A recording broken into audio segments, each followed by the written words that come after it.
welcome to Remote STEM class. Mr. Dowd here. Hope everyone's having a fantastic Friday. Almost to the weekend. So I'm continue on with the Dominican Republic Independence Day project. So we finished the first week after today. Then we have one other full week, and then it's due. Okay, guys? So I'm not going to do the shield in the middle yet with the Bible. I'm going to save that for last because honestly, it's going to be very difficult. So today, what I'm going to work on is actually doing the borders. So I'm going to have the flag within the Dominican Republic borders. So I'm going to do the outline of the DR, and then I'm going to cut it so that way the flag, or my flag, will be in the shape of it. Okay, so I'm going to go pull out the scribble tool. And I'm going to just do a lot of flipping back and forth here. So let's go do the left-hand side. So it goes like that. So like 3 bumps. Let's go 1, 2, 3. Something like that. Goes up and around at the top. Kind of like that. And does that a couple times. Actually, that was probably too much. So erase that a little bit. All right. Back to that. It goes up and up and up, and then all kind of downward angle. And goes. So there's going to be a lot of back and forth here. So kind of goes down and jets out to have that little area. Comes back around like that. Down a little bump out.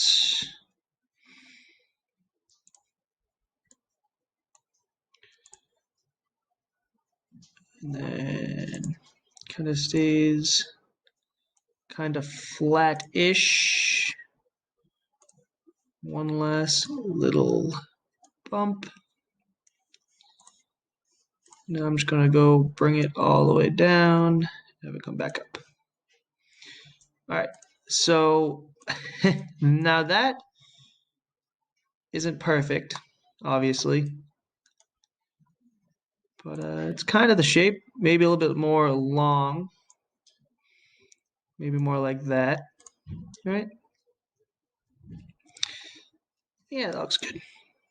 Maybe I can, if you click on it, you can actually go ahead and edit scribble, which is for your information.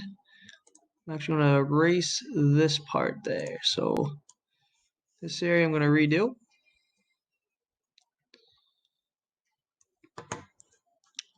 I'm going to go ahead and it goes up and then comes back down.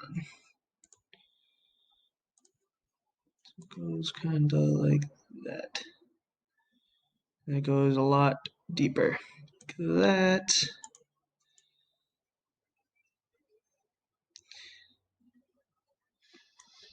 Cool. All right. How's that look? Looks okay.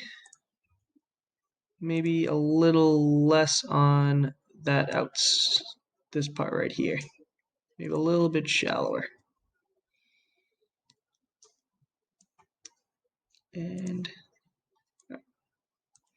cool. So next, I'm actually going to go ahead and draw a box around it.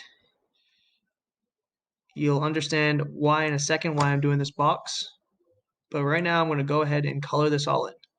So this is going to be very tedious. You get to go watch me color. Don't tell Mrs. Bloomer I'm bad at coloring. She'll get mad at me. I'm going to color this all in.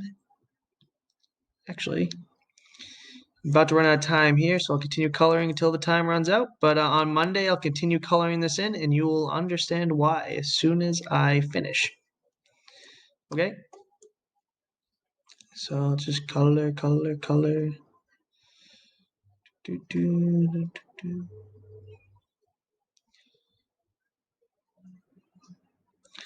All right, guys, I will see you.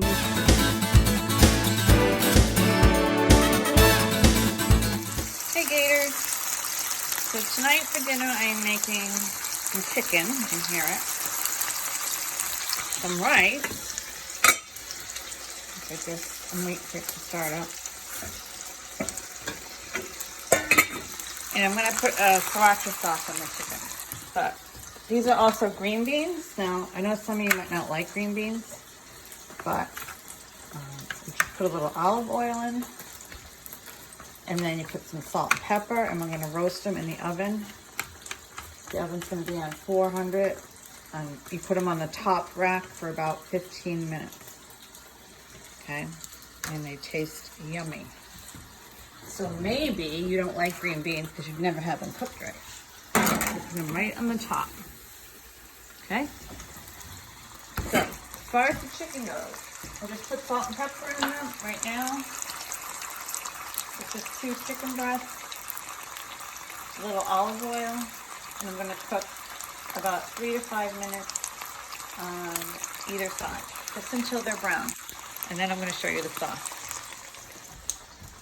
Get a spoon. Okay.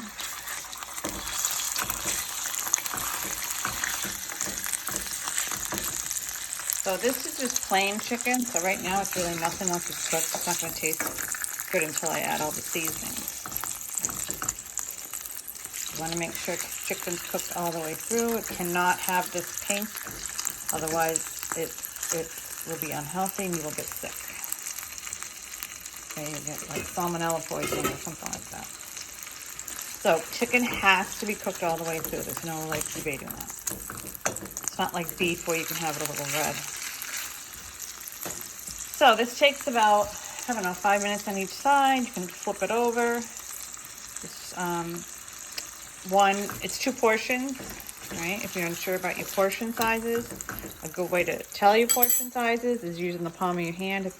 If the piece of meat fits in the palm of your hand, then that's a good portion size. So, part of the problem with trying to watch what we're eating and eating healthy is we eat too much of our food. It's not really what we eat all the time, it's that we eat too much of it. So, this is why sometimes it's better to portion it out ahead of time. That way you know what you're eating. If you're hungry, you always fill up with water or fruit or vegetable. Okay, so this will be done in about 5 minutes or so, and I'm going to take it out, and then I'm going to mix the sauce and show you how it's going to provide some amazing flavor. All right, so I'll see you on the flip side. Okay, so the green beans are done. I'm going to put a tiny bit of sriracha on the green beans. So it kind of gives them a little bit of a kick. They're not so boring. Okay. Okay.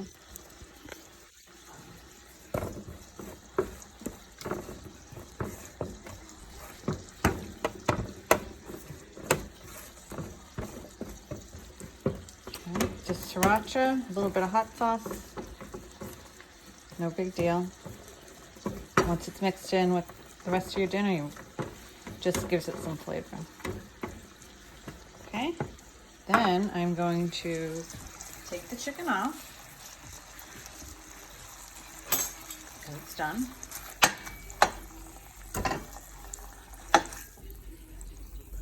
Okay, in this pan I'm going to put some butter and some honey.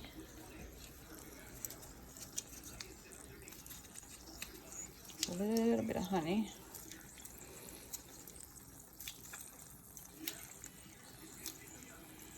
Okay, and a little bit of water, about a 1/4 cup.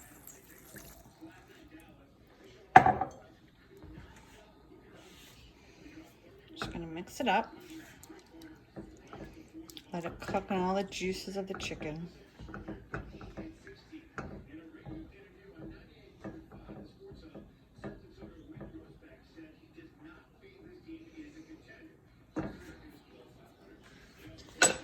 Alright, so the green beans are done, the chicken is done, the rice is done. So for green beans, I can put a little bit on each plate.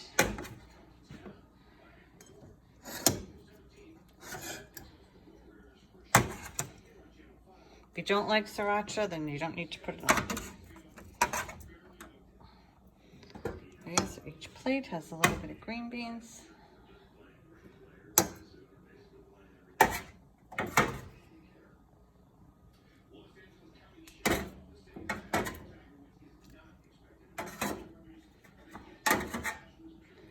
Right, and then I can put the rice on a little bit later. I don't want it to get cold. And I'm going to continue with this. And put a little bit of, let's see. I feel like I need something to thicken it up a bit.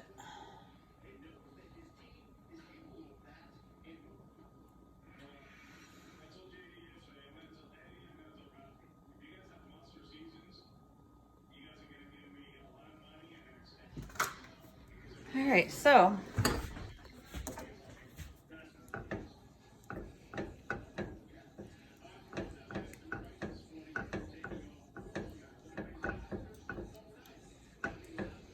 mix this up.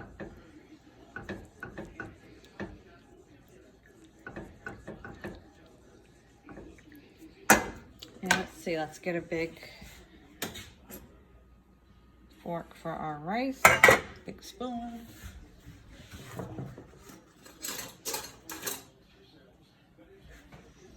Let's see. Here we go.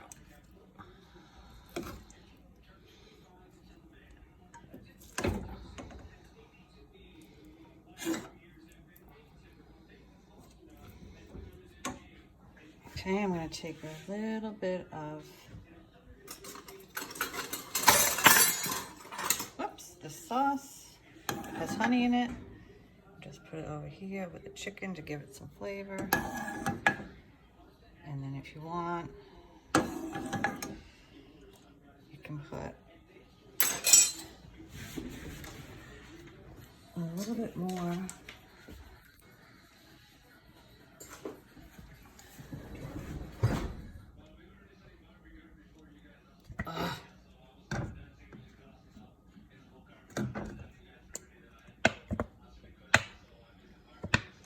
Sriracha over it once I get it open. All right, I'll put the rice over here. So this would constitute as one serving of a meal. So if you think you are eating too much or you're trying to eat healthier, this would constitute one. So you don't go back for seconds.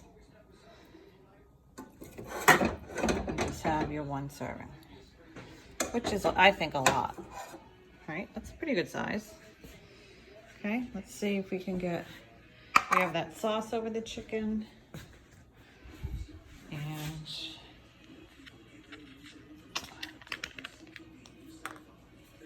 I'm just going to put a tiny bit more of sriracha over it. There, and you're good to go.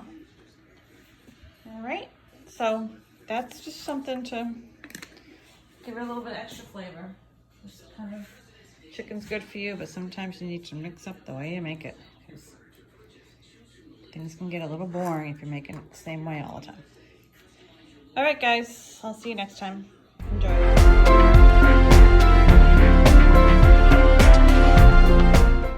Hey Gators, welcome back to Language and Play. So what we're going to do today is we're going to begin to build a conflict between your protagonist, which was the first emoji character, and the antagonist, which was your second emoji character. All right, so we're going to build that conflict. I want you to think about what the greatest fear and greatest wish was of your protagonist, what your greatest fear and greatest wish for your antagonist are. How are they at odds with each other? You got to come up with some sort of storyline, some sort of conflict, a problem between them. This is where you can get creative. There is no right or wrong way to create a conflict. All right, remember, conflict is the protagonist wants something and the antagonist is standing in their way. Okay, so you are trying to create this idea of conflict. What I'm going to ask you to do is start brainstorming your conflict. All right, so today I want you just coming up with your ideas. Come up with 5 or 6 different ideas for a conflict. And on Monday, we're going to talk about trying to narrow that down to one type of conflict and how we can add supporting characters to create a scene. So that's our long-term plan. All right, can't wait to see what you come up with, Gators. Nice job.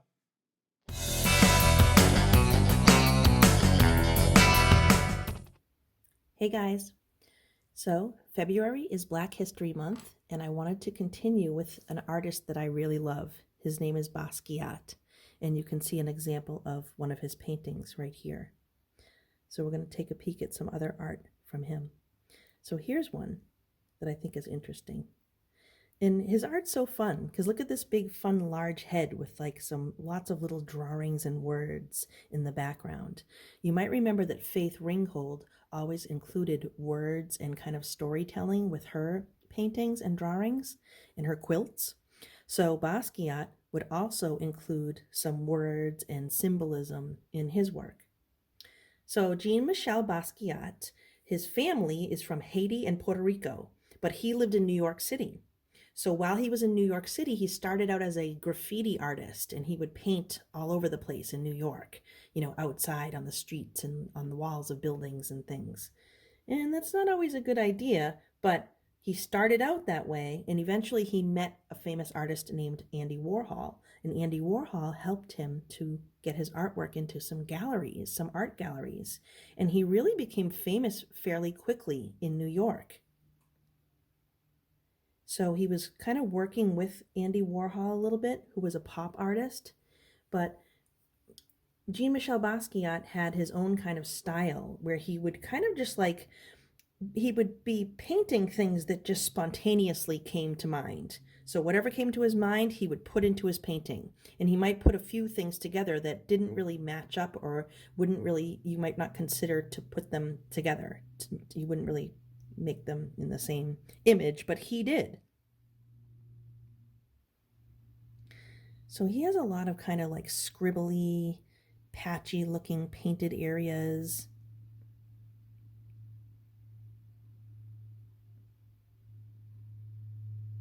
He always did a lot of faces like this too. And oftentimes you see a little crown in his work. So he used to put that as a little symbol to show that he was in with like the royalty of all the artists, like the top artists of the time. And he really was. And he became famous very quickly, like I said before.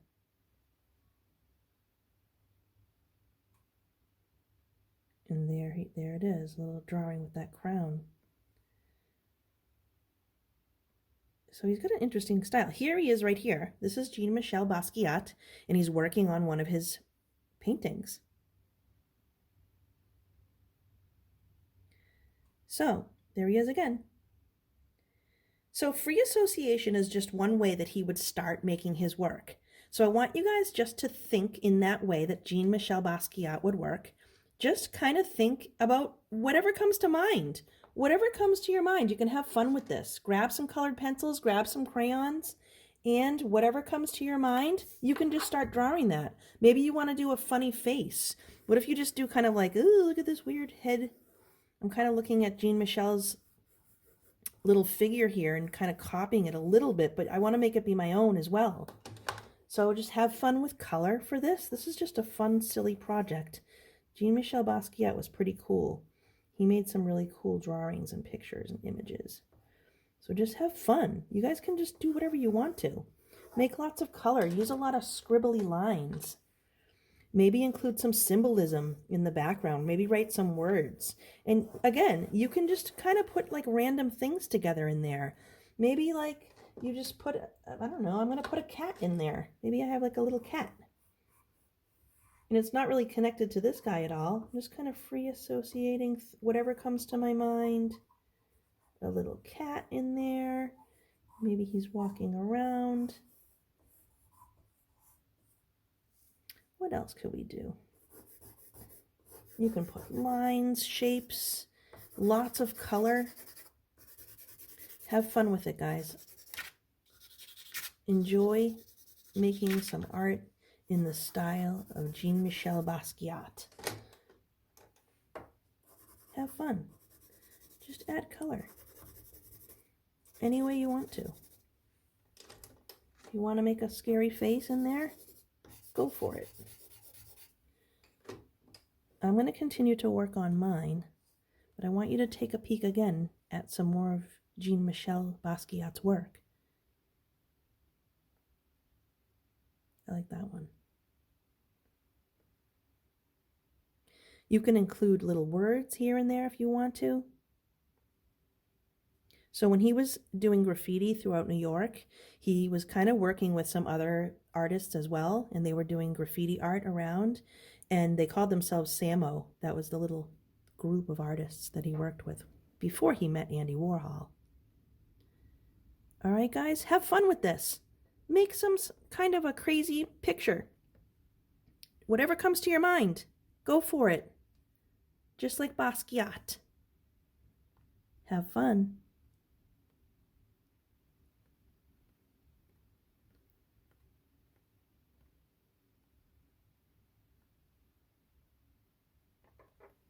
I can't wait to see your Basquiat-inspired artwork, guys.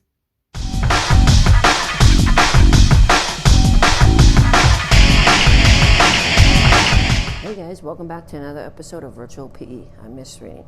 All right, it's Friday. You made it through your first week back after vacation. I know it's been a long week, so come into our workout room and let's have some fun. Thanks for watching Enrichment TV, Gators. Remember, work hard, be nice, and we'll see you tomorrow.